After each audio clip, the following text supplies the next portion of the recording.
Welcome to Prose and Cons, a podcast by writers for writers, brought to you by Precipice Fiction.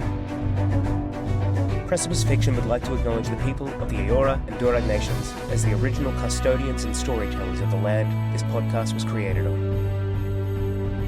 Good morning, evening, or night, ladies and gentlemen. This is Alex, Eldridge, and James Healy doing a special episode of the Prose and Cons podcast, where sometimes we feel like prose and sometimes we feel like cons.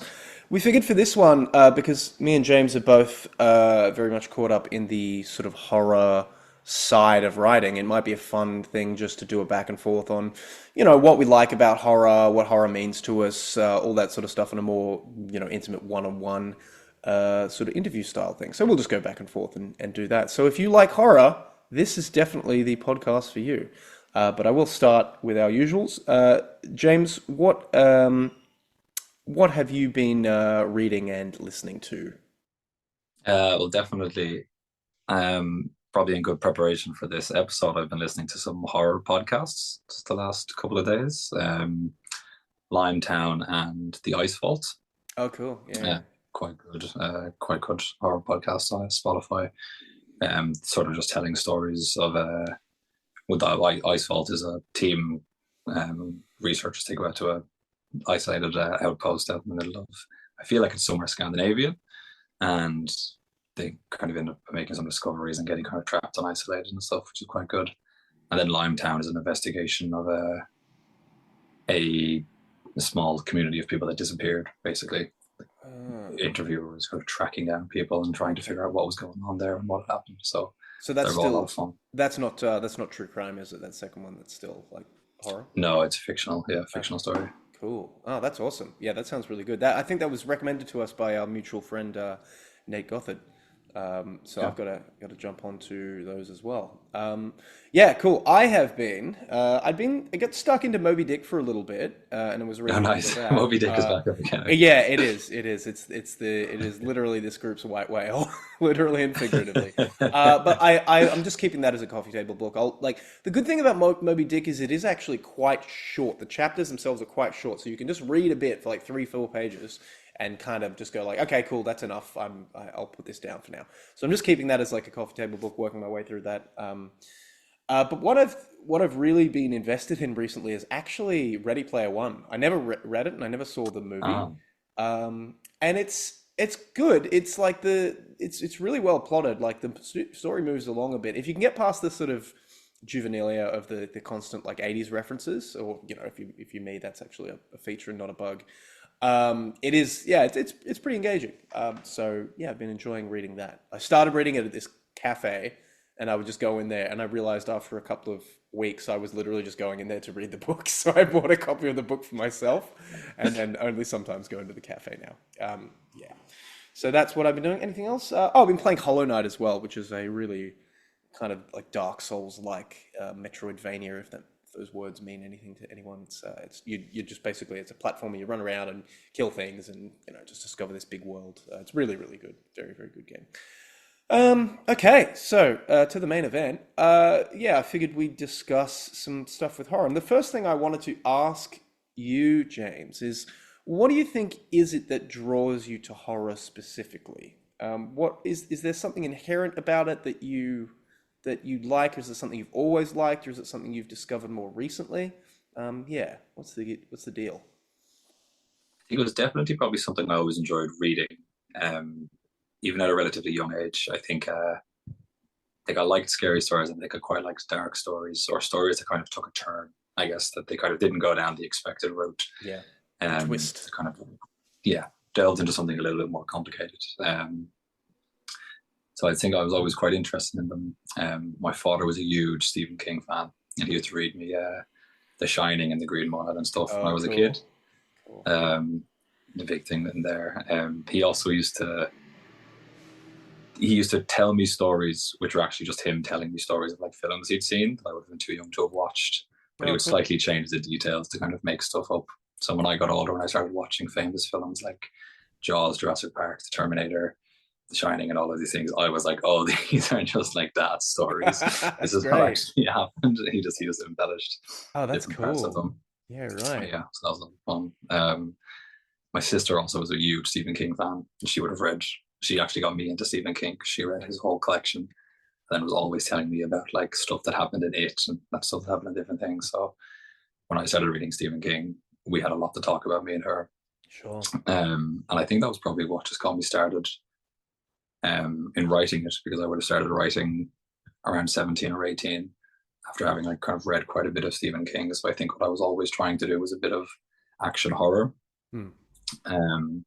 But I seemed to like just really lean into the tension, writing stuff that had a lot of tension in it. Yeah. And that ended up being something that was my favorite thing to do, was to develop a good setup and then kind of play with drawing out the tension as much as possible. And then, you know, you either land the ending or you don't land the ending. So I became quite, you get a lot of enjoyment out of pulling off landing that ending if you can do it. But I do really enjoy the building block of stretching the tension out in the middle of a story. How about yourself? Yeah. So I think in the same way, I'd always been interested in kind of darker, spookier stories. I remember back in the day, there was a really famous children's author called Paul Jennings in Australia, and he had this series that was like unreal, unwound, unbelievable, and there were all these short stories that would have these really.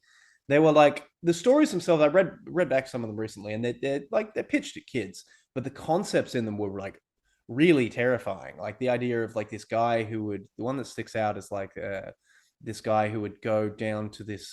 He was just exploring, and he found this thing, and he found like a room, and he got into the room, and then like suddenly parts of his clothes started coming off, and like he like all these different bits until like his last like sock was gone, and then like this other kid like ran out of the room, and he said, oh, I'll come back, and he discovered that like he was locked in the room, and basically he gets locked in there for like hundreds of years or something, like it sort of stretches time or something, and then this other kid comes and find him, and he does the same thing. He's like, I'll come back for you, and then he goes and like they put him into a mental asylum, and like, which is obviously what happened to the first guy, and it's like that's fucking terrifying. Like imagine like this, it was a library, so we had stuff to read, but like it's just like stuff like that I just found so compelling. I was like, this is wow. Like just that idea that you like start in one place, like you said, and then you go down, and then it just really opens up, and you're like, this was not what I was expecting at all. It's like there's this, it's very like, I don't even know the word. I don't even really know the word for it, but it's just it just kind of opens up at some point, and you're like, wow, this is a whole different thing, which is what I think I like about weird fiction. And then when I was I wrote a bunch when I was a kid, and then when I was about maybe 27, I discovered Skeleton Crew by Stephen King. There's the Stephen King pin counter is going to be pinging pretty hard. Yeah, two big Stephen King fans here today. Yeah, that'll be going off. And I read that, and that really got me back into reading stories, because that book is incredible. It's got the mist in it. It's got the rafts. Just some really, really banger Stephen King ones. And then I was like, right, okay, well, I guess this is what I'm going to do now. And then it kind of went from there. Yeah, but so I think the thing about horror that is so engaging, I think, just on maybe this is just a little bit bigger in sort of you and me than it is in the general populace, is that I feel like there's an ability, like I feel like the human experience is probably pretty fraught with like grim stuff and like horrible things you just have to deal with every day, and you're kind of hardwired to deal with that. And in the modern world, we don't really have to deal with much of that anymore. Like, there's a lot less chance that your sister's going to die of typhoid, or your father will get run down by a horse or something, or you'll be in a war, like, or at least a battle, like those things don't really happen. So fiction is almost like this, maybe this release valve where it's like, oh, here's some spooky stuff that I'm not getting in my everyday sort of life. And I think some people are more akin to that than others. What was your reaction to like horror movies back in the day when you were a kid? Did you get a chance to sort of watch many, or? I wouldn't have been allowed to watch horror films. My friends would have all like stayed up late and taped horror films and stuff. I think I found them quite frightening when I was in my kind of previous to being a teen. I would have found them quite frightening. But then when I got a bit older and I was a teen and I started watching horror films, I didn't find them scary at all for whatever reason. And Yeah. I rarely find films that scary. Whereas I have found books to be something that like really makes my heart stop. Because I don't know why it is. It's kind of, you feel like you're getting closer and closer and closer to the car crash or whatever it is that's going to Yeah. happen. So I really enjoy that. I also quite like certain video games that give you that same feeling. You Yeah. know, you have to progress deeper into the area, and you know that something is going to come out. So I think that has the same feeling of you have to progress through the story. You have to Yeah. progress deeper into the haunted space station or whatever it is. Yeah, you're right. So You're I right quite like there. that.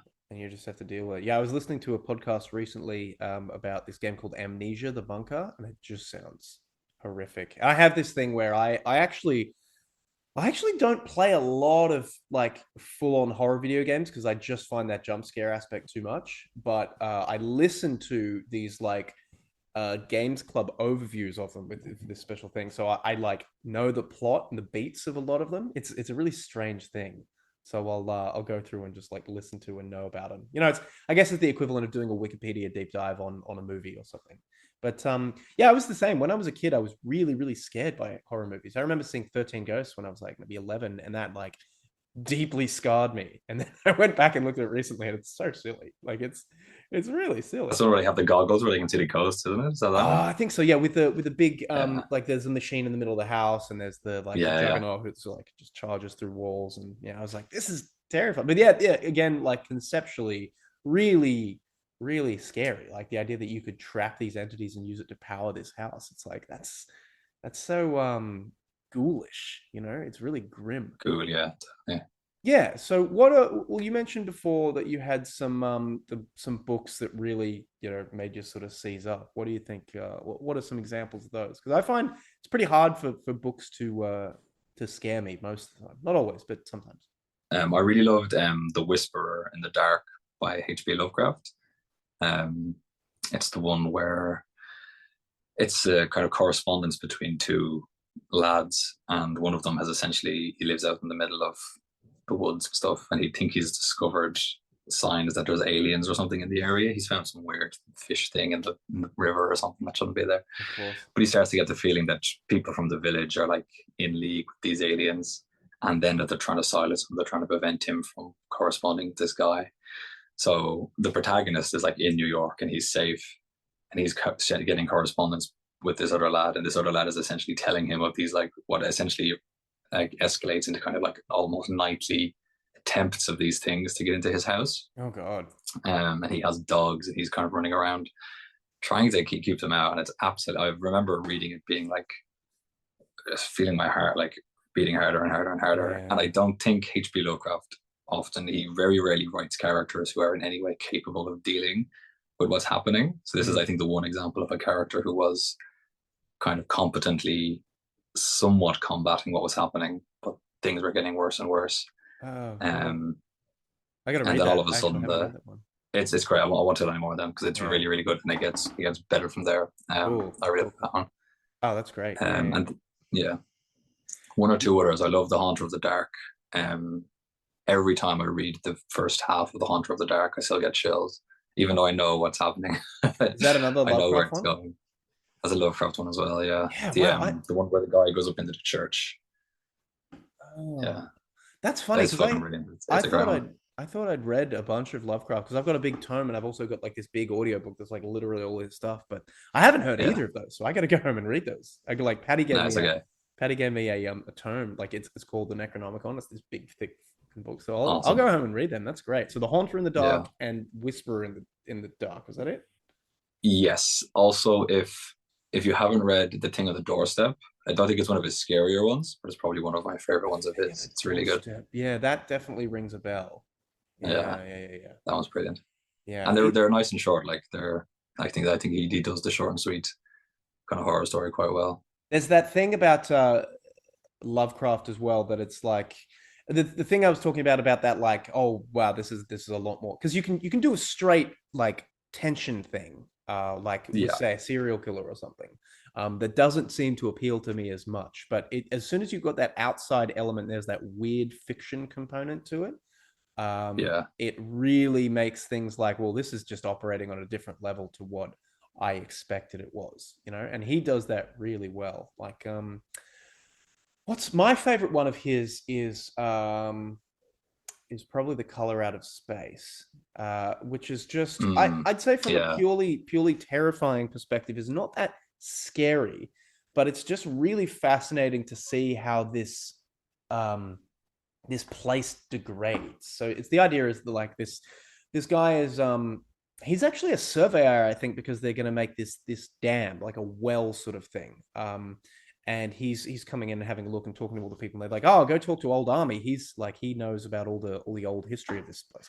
So he goes and he talks to this guy, and the guy's like, "Yeah, this is all like, what are they called? Is that the one with the blasted heath? I think. Yeah, they're like, this place used to be really nice and verdant and stuff, but this thing happened. Like, this meteor came down, and a friend of mine, he discovered it, and it basically landed on his property. And the whole story, the crux of the story, is really just Army, this old kind of guy, telling him the story of this corrupting force that sort of very slowly over the process of, like, I think several years, just like ekes its way out from this thing, and sort of, first it makes the animals look really strange, and then it, like, the turnips and vegetables go really big, but they're completely inedible, and then eventually it starts warping the mind of these people, and like at the end it's just like there's this really horrifying scene of him dealing with his friend, like actually having to deal with the specter of what this guy has become, and it's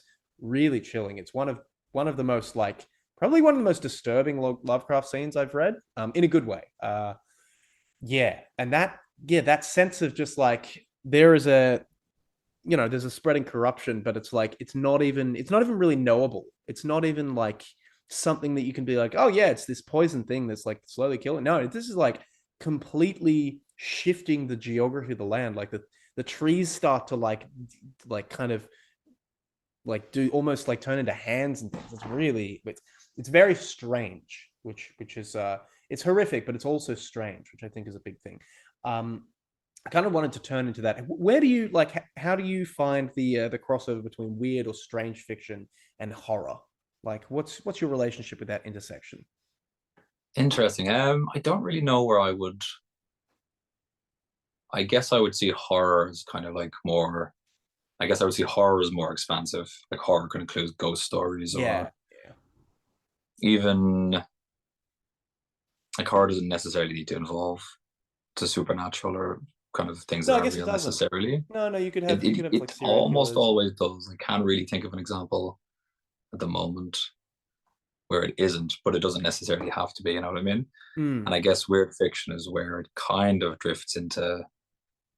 For me, I think it usually drifts into kind of science fiction, space kind of stuff, Yeah. kind of For sure. the larger scale, and it Or even just happens to fantasy. be horrifying. Yeah, It just happens to be that that's very scary. yeah, More exactly. so I the mean, thing, well, yeah, right? space is a big empty void. So it's like that's what they call it. Yeah, Cosmic horror is another phrase for it. yeah, And my relationship to that stuff is just I don't know. It's like, so I'm writing something now for our new anthology that's sort of leaning into cosmic-y territory. Like the whole thing is, and you'll hear this is a pattern. The whole thing is it starts very very small and narrow, and it's like, oh, well, there's a bunch of like there's like a military group, and they're going in and they're going to try and find this thing, right? And there's like it's a big like Stalingrad-esque like burnt out city, and they have to navigate their way through it, and there's traps and pitfalls and stuff. But as it gets further on, you realize that what they're there for and what's happening to them is very different to what they think is happening. And I haven't actually gotten up to writing that part, but I feel like cool. that's that twist. That sort of, it's not even a twist. It's more like a slow crank. It's more like oh, this is almost like a vice, like prying something apart. It's like, oh wow, this is just this is a lot different than I thought it would be. Where do you feel like the inspiration for that comes from? Does it come from more? Do you have the idea and then you're like, this is a horror story, or does it come from, I guess, the other direction where it's not that horror is the best way to tell the story, but it's that that's the story you wanted to tell a horror story with, if you know what I mean? Yeah, I do know what you mean. I think, well, I almost always start with place. I don't know why, but Cool. I Okay. always start with like, where is this set? Like I get just the inspiration. Like I wrote one a while ago called The Last Great American Stallion, which was like, oh, it's petrol station. It's a petrol station in Arizona. That's just such a fun thing to start from. And Nice. this Okay. one I literally started with the idea of a burn shadow. Have you ever heard of that? It's like a nuclear burn radius, Yes. right? And I was Yeah. like, that's really cool. And then I was thinking about like people taking pot shots at each other, and I'm like, well, what if that was like in this burnt out city? Like what if that was part of it? Someone had bombed this city. And then the weird aspect sort of came later when I was talking to Paddy, which I won't spoil too much about now, but is yeah, things definitely get a bit stranger. So yeah, I always start from place and kind of go from there. And I'm a big fan of the marrying of ideas as well. Like you have two totally disparate concepts and kind of smash them together and see what happens. Cool. Okay. Yeah. Well, what about you? Where do you sort of do you find yourself more being like, I'm going to tell a horror story, or is it more like that just kind of grows out of what it is? Yeah. It's usually that it grows out of what it is. I'll either have something. I kind of might have a bunch of concepts that I'm working with that I'm already kind of interested in telling a story, and then I end up saying like, how am I going to frame this? Oh, this has to be framed in um like what's the like when I start thinking about what's the character arc and stuff going to be, I'm like, oh, and it's going to be a horror story, so it's almost always going to involve Yeah, um that kind of setup, tension, and a kind of crash ending. And I yeah, think I usually end up writing stuff that I feel is kind of like a bit of a cautionary tale, and that the characters have sort of made fumbled up in some way, yeah, and then it's going to be, usually it's either like, do they figure it out by the end or do they not? And I quite like having them not figure it out, so it tends yeah, to fit the horror much better. Sometimes I will just come across something and I'm like, I immediately recognize like that's a horror story. Like it's a great horror story. It's got all the elements there already. yeah, And I would rarely find as I'm writing it that it would change from being into something else. yeah, yeah, Usually if it yeah. starts as a horror story, it stays as a horror story. Yeah, it's a very very technical genre horror because there is this long runway of tension that needs to build up and then it needs to pay off in one way or another. Um and that starts with atmosphere, and I think you're very good at building atmosphere in your writing, which is like you're informed this is a horror story often before you see anything horrific. Like not always, Yeah. sometimes it can start a little bit more light and fluffy and then it can go into that. But usually it will be like, hey, the there'll be this sense of things not being right, like the trees are whispering in a weird way, or like he's got this clamminess on the back of his neck, the main character, or like something like that. There'll just be this sense of like things are not as they should be. Things are not Yeah. right, not You at kind of right. want to make the reader uncomfortable before they know what they're supposed to be uncomfortable, what they're supposed to be worried about. If you know what I mean? Yeah, yeah, I yeah, want to totally. give them a sense that something, yeah, just that something's going on, something isn't right, or that, yeah, I think the best book I've read that does that brings that sense of discomfort without you knowing what's going on for a long, long time, a really long time, is I'm thinking of ending things. Have you okay, ever read that? haven't read that one. Oh man, you would love that book. Okay, It's it's like deeply unsettling very early, but not because there's anything necessarily happening. Like it's just about this girl who's going on a road trip with a boyfriend who she's thinking of breaking up with. She's like, well, I'll meet his parents and we'll sort of see what happens. But like she's thinking of that, and it's just the way it kind of plays out is just uh really chilling and heartbreaking. And yeah, that one really stayed with me, in that sense of like, again, not so much the scare but just the like you put it down and just go, wow, that was a gut punch. cool. Okay, I really really recommend reading that book. It's quite short too, it's only like that big. I think Netflix yeah. did a version of it, but I haven't seen it. Oh, okay. Oh, yeah, because I do remember seeing that come up somewhere. I was wondering, that's probably where I've seen it. I was going to say there's just this big runway of tension before there's actually anything even to be worried about, or if you even really know if you're meant to be worried. Nice, yeah. The opening chapter, I think it's the opening, yes, the opening chapter of It, with Georgie sailing his little Uh, sail ship down the river.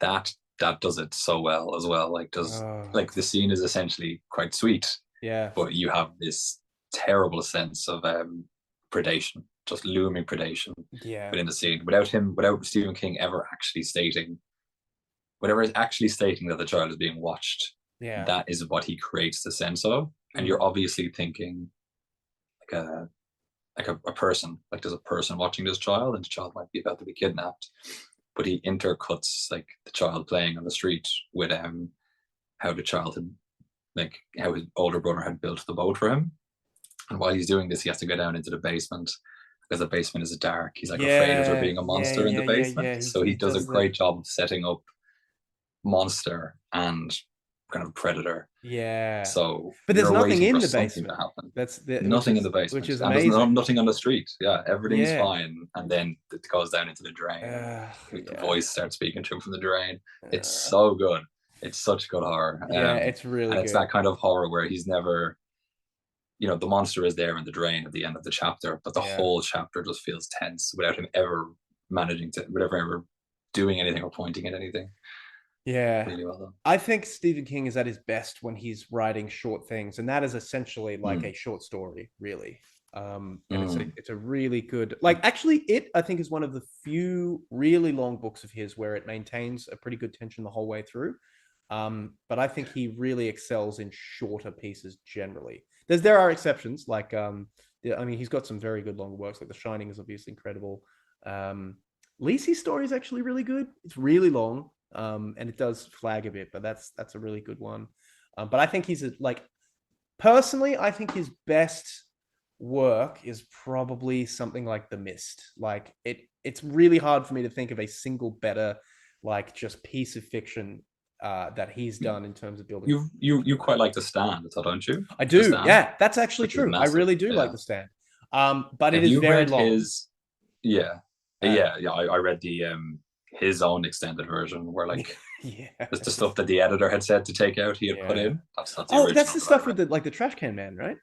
And Is the Trash Can Man not in the original? no, he is, but I think Oh, okay. it's vastly cut down. But there's some actually really No good stuff way. in the extended stuff, like some Yeah, really yeah. good I thought there was a lot of very good stuff. yeah, I wonder if the ending feels like it drags, but I don't know what the original ending is. yeah. I think I read Um, the extended version actually, and in fairness, I'm actually struggling to think of a part where that book drags. Maybe when they're in the homestead with in what is it? Not Columbus. The mountains with yeah. that, Booming or something, or yeah, something like that. Yeah, trying to remember. that maybe drags a bit, but that Boulder, actually, Boulder, Ohio, Boulder. Yeah. Boulder, Have you Boulder, have you Colorado. read Under the Dome by Stephen I King? haven't. No, no, no. That's another big one with a huge cast, and I think Okay, that might be one of my favorite of his books. okay, yeah, cool. I really That is like the really, really idea good. of that. It's just so weird. It's just so, like, Yeah, yeah. it was a big shell. Like, we just put a It's big, just drop a shell on, but just yeah, a big, like, salad bowl. Just put it down on. absolutely. Yeah. Yeah, yeah, See how well they get along. yeah, exactly. No, that's great. That's a great one. Yeah. Have Yeah. you read any of his Gunslinger series? I have no, only the short stories within that universe. Okay. I'm a little bit intimidated of getting into that, to be honest. I will at some Right. point. Okay. Well, I will one day, Yeah. but yeah, I don't know. How do you find that? I really, really like them. I think probably three of them are like some of my favorite books. If you know what I mean? Yep. Like if you were to ask me like what are my maybe 10, if you ask me what my 12 favorite books were, three of Thank the you. Gunslinger series would be in there for sure. For different reasons, because each of them has a different feel to them. Okay. As High it goes praise. along. And Because they're big he books too, wrote aren't them. they? Some of them are quite big, and some of them are smaller. And like, his first two are fairly small, and they're brilliant. I thought the third one wasn't great, and then I thought the fourth one was the best. Like I thought it was so good. Right. And then you're at that point, you're so invested in the characters that you're going to Sure. finish it to see where it goes. Yeah. Okay. But it's definitely worth checking it out. He puts so much into them that there might be parts where you're like, I'm not that into this Right. Okay. conflict, or I'm not that into this plot line. Yeah. But you'll get into something else later on, which is really, Okay. really good stuff. Yeah. Yeah. Cool. He's a cool character, Roland. Like, just this you know, just this cowboy in some sort of fantastical land.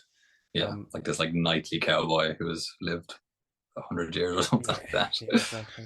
Yeah. It's fun stuff. And the other characters, the cast of characters he has around him are brilliant.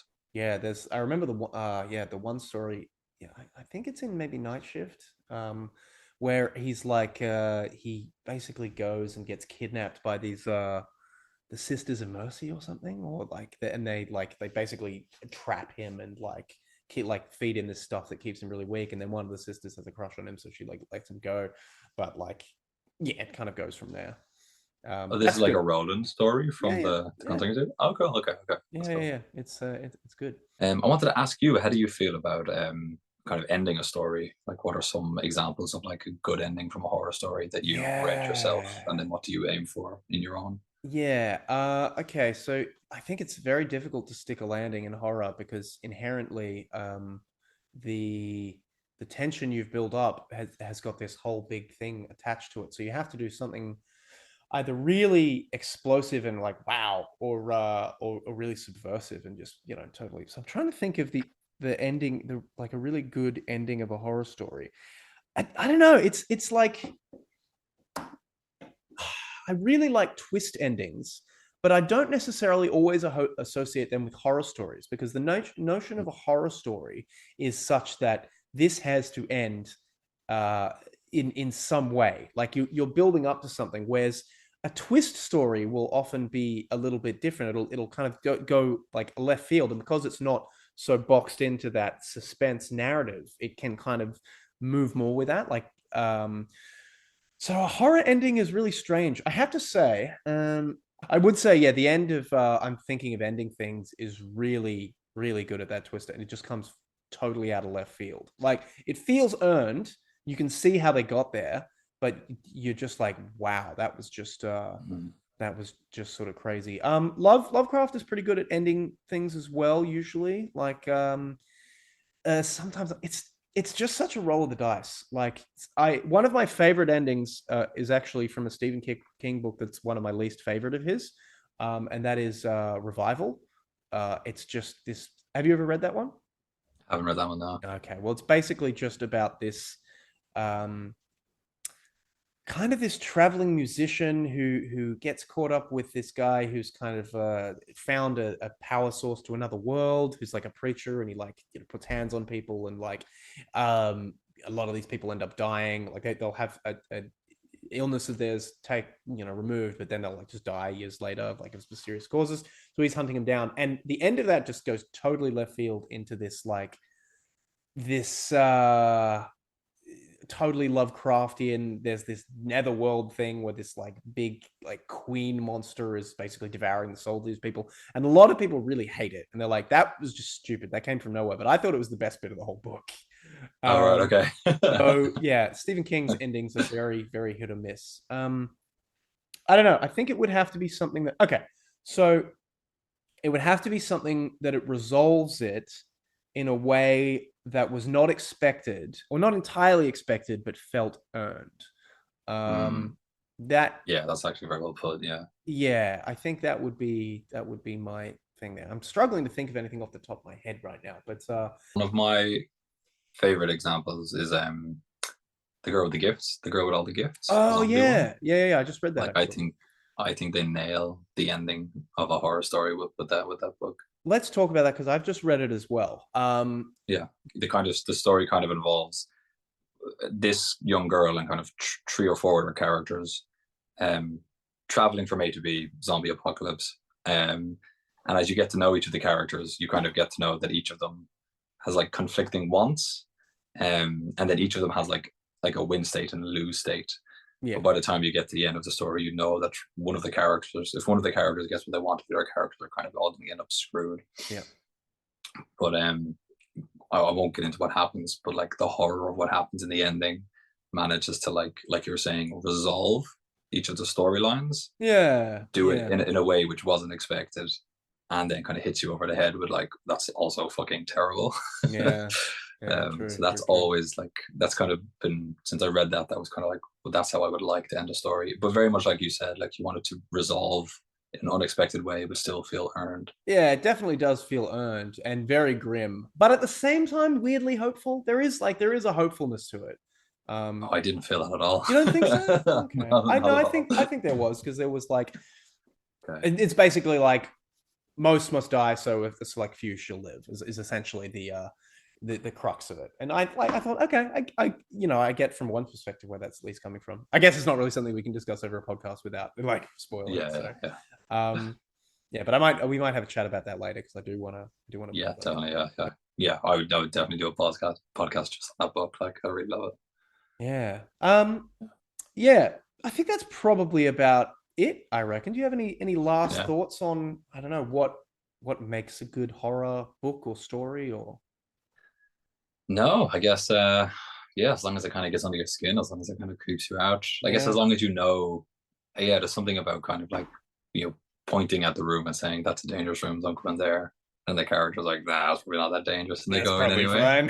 Yeah. And then realizing that they've made a terrible mistake. Just something about it just feels really, really satisfying. Yeah, that realization, that sense of like, oh, now I've fucked up, or like, oh, this is really, it's that oh shit moment that I think really sells it, because everything before that's been building up, and if you've done it correctly, that oh shit moment is really just the beginning of the actual thing, right? Because then there's a whole other arc you can go on. We're like, well, how do we get out of this? And what do we sort of do? But yeah, it's for such a constrained genre, structurally, there is really so much to play with, which I really enjoy. Yeah. So yeah, cool. Write horror or read horror. Yeah, that's it. Do both. Do both if you can. Yeah. Cool. All right. Well, look, I'll do our plugs. So thanks for listening, guys. I hope you've appreciated it. Look, we would really love a review on iTunes or Stitcher or whatever medium you listen to it. Spotify, you can do it, just because it helps us get a little bit more traffic, which is good. And also, we have an anthology of stories. At least two of which are horror. I think half of them are actually technically horror. Yours, mine. I think, I mean, yours is kind of more on the science fiction thing, and there's definitely horror elements, but it's tense, but not necessarily horror. Yeah, exactly. So if you're interested in learning more about what we've done, you can find that. It's the New Mythic, and you can find that at Amazon. Just look for Precipice Fiction, and you can also find that. But until next time, adios, and keep reading and writing horror. Thank you. Bye-bye. Cool. All right, that's good. You're listening to Pros and Cons, the Precipice Fiction podcast.